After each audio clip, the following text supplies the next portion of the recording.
വാഴക്കാല വാർഡിലെ സ്വതന്ത്ര സ്ഥാനാർത്ഥിയായിട്ട് മത്സരിക്കാൻ പോകുന്നു. ശരിക്കും? ആ ശരിക്കും. സ്വന്തം കൊച്ചിനെ നോക്കാൻ നേരില്ല. വാർഡ് മെമ്പറിനോട് അങ്ങനൊന്നും പറയാൻ പാടില്ല. വാർഡ് മെമ്പറാ?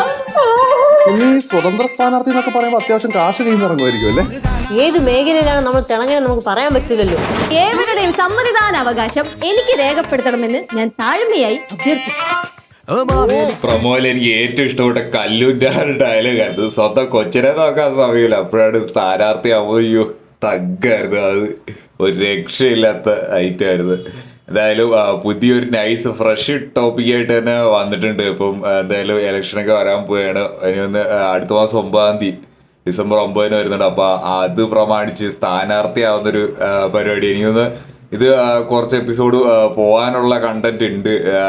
അല്ലെങ്കിൽ ചിലപ്പോൾ സ്ഥാനാർത്ഥിയെ മാറ്റും എന്നൊക്കെ പറഞ്ഞിട്ട് ചിലപ്പോൾ നിൽക്കുമായിരിക്കും. കാരണം എനിക്കൊന്ന് ലച്ചുവിൻ്റെ ഇത്രയും ഗമയൊക്കെ കാണാൻ നേരത്ത് അവസാനം പ്ലിങ് ആവാനുള്ള സാധ്യതയാണ് കൂടുതൽ. പക്ഷേ ഇത് അങ്ങനെ പോയിരുന്നെങ്കിൽ കുറച്ചുകൂടെ കിടിലായനെ. ഫ്ലക്സ് ഒക്കെ അടിച്ചു വെച്ച് കേശുവൊക്കെ എപ്പിസോഡിലോട്ട് വന്നിട്ട് കുറേ പരിപാടിയും വോട്ട് പിരിക്കാനും ഒക്കെ നടക്കുന്ന അങ്ങനെയൊക്കെ കുറേ സംഭവങ്ങളൊക്കെ ആയിട്ട് നല്ല രസകരമായിട്ടുള്ള ഒരു കണ്ടന്റ്, ഒരുപാട് എപ്പിസോഡ് പോകാനുള്ള ഒരു പ്ലോട്ട് ഉണ്ട്. അപ്പോൾ അതെന്തായാലും അവർ എക്സ്പ്ലോർ ചെയ്യും.